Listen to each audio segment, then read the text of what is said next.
એવું દરેક સારી હોય છે, પણ સુટેવ સારી, કુટેવ આપણા માટે અને આપણી આજુબાજુ છે દરેક માટે ખરાબ. ગુણોત્સવ ને લઈને આજે બીજો દિવસ. ઓફિસની 4 દિવાલોમાંથી બહાર નીકળીને શાળાઓની વચ્ચે સરસ મજાના સરસ વાતાવરણમાં શાળાના ચોખ્ખા સ્વચ્છ પરિસરની અંદર આપ સૌ જ્યારે ઉપસ્થિત હો છો, અવનવી અભિવ્યક્તિઓ જ્યારે કરો છો, ત્યારે ફરી પુનઃ મને મારો ભૂતકાળ યાદ આવી જાય છે. અને ત્યારે હિન્દી પંક્તિ મને યાદ આવે છે कि लौटा दो मेरा बचपन, लौटा दो मेरा बचपन, ले लो मेरी शोहरत, ले लो मेरी दौलत, मुझे मेरा वो बचपन लौटा दो.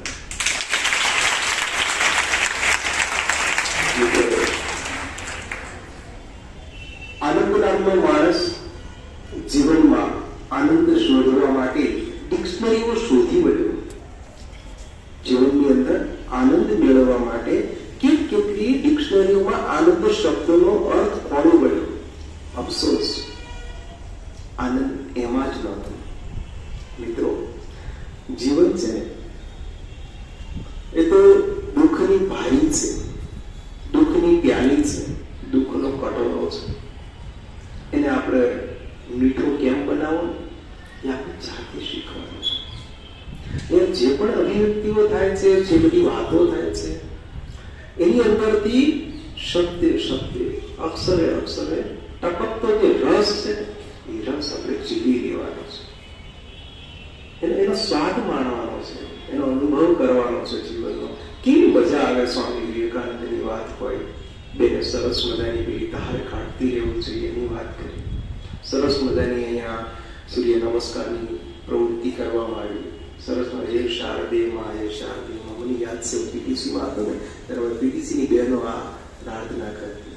પ્રાર્થનાઓ તો ઘણી બધી છે, અને પ્રાર્થના હંમેશા પ્રાર્થના પ્રાર્થના પ્રાર્થના એ ક્યારેય વ્યક્તિ પોતાના માટે નથી કરતો, સર્વજન કલ્યાણ અર્થે કરે છે, સર્વ જીવ કલ્યાણ અર્થે કરે છે.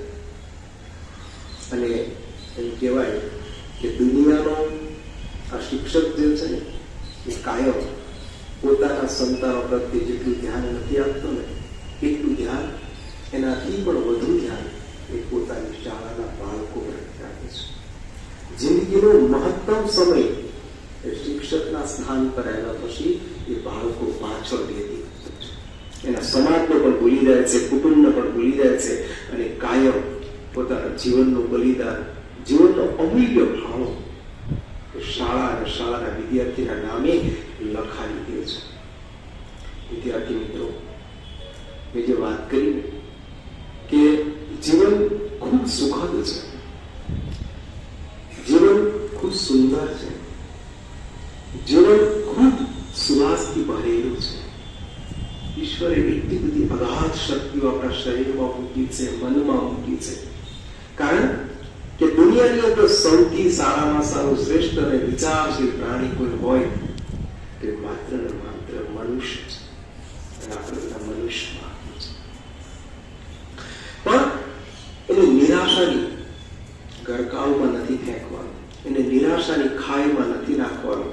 એમાંથી આનંદ શોધવાનો છે, ખુશી શોધવાની છે, બીજાનું હિત શોધવાનું છે, બીજાના માટે હું જીવવા માટે પ્રયત્ન કરું ને એ માટેના વિચારનું બીજ રોપવાનું છે. આનંદ આવશે, ખુશી આવશે. હું ગઈકાલે એક વર્ગની 10મા ધોરણના વર્ગમાં વાત કરતો હતો કે ભણતર અઘરું છે જ ને, કેળવણી અઘરી છે જ ને. ગાંધીજીએ તો કેળવણી શબ્દ વાપર્યો છે. કદાચ તમારે કઈ ભણવામાં આવતું છે કેળવણી એટલે શું, તો એમણે બહુ સરસ વાત કરી છે કે કેળવણી એટલે શું, તો કે 3H ની કેળવણી. હેડ, હાર્ટ, હેન્ડ. હાથ, હૈયું અને મસ્તકની કેળવણી. આ જે 5 આંગળીઓ છે એ બીજી 5 આંગળીઓ સાથે ભળીને 10 આંગળી સારામાં સારું સર્જન કરી શકે. સારામાં સારું કોકના માટે રહેવાનો આવાસ બનાવી શકે, સારામાં સારું ચિત્ર બનાવી શકે, સરસ મજાના ખરેખર કોરા કાગળ પર અક્ષરોને કંડારી શકે, સરસ મજાનું પથ્થર પર શિલ્પ કામ કરી શકે. આ એ જ આંગળીઓ છે. આ 10 આંગળીઓ એ જ છે કે શિલ્પને તોડી પણ શકે. ઈશ્વરે 2 પ્રકારની ક્ષમતાઓ આપણને આપી છે. તને કયું પસંદ છે, તારે કયું કામ કરવું છે, આપણે પસંદ કરવાનું છે. 10 આંગળીથી હું સર્જન કરું તો અહીંયાને કેટલી ઠંડક મળે છે, કેટલી રાહત મળે છે. અને એ 10 આંગળીથી જયારે હું તોડી નાખીશું ત્યારે કેટલા બધા છે. બાલવાટિકાથી માંડીને 8મા ધોરણની પ્રાથમિક શાળામાં હું જાઉં ને, તે બાળકો એટલા શિસ્તબદ્ધ રીતે બેસે, એટલા સરસ પોતાના અભિનય ગીત કરે ને. કદાચ તમે સાંભળ્યા પણ હશે કે ધોળા ધોળા હંસલા તમે ક્યાં ચાલ્યા, અમે માન સરોવર જઈએ, સાચા મોતી વીણી લઈએ. મને અભિનય આવડે તો ડાન્સ બી આવડે છે. અને એમ કહેવાય છે કે જીવનની અંદર દરેક વસ્તુનો સ્વાદ માણવો, દરેક વસ્તુ આ શરીરથી આ અંગોથી જેટલું થઈ શકે ને એટલું દરેક ખરેખર વસ્તુ કરવી. એટલી સરસ મજાની હું અહીંયા આપણે ગયો તો કેસડી બેન, નહીં માનો, બાલવાટિકાનો છોકરો તમે એને ઉભો કરો ને એટલું સરસ બોલે. મારી પાસે વિડીયો છે ને. બાલવાટિકાનો છોકરો એટલે કે જેની ઉંમર હજી 1લા ધોરણની નથી. અમને બધાને ખરેખર શરમ આવે, સારું અમે આટલું બધું વાંચ્યું, આટલું બધું ભણ્યા, આટલી ડિગ્રીઓ પ્રાપ્ત કરી, આ હોદ્દા પર આવ્યા, તો હજી એની જેટલી અમે એફિશિયન્સી ક્ષમતા હજી પારંગત કરવાની બાકી છે. બાલવાટિકાનો છોકરો એટલો સરસ મને કાલે એક પણ શબ્દ ખોટો ના બોલે અને લગાતાર અણકીને એકદમ પાણીનો પ્રવાહ જતો હોય ને એવું સરસ બનાવે.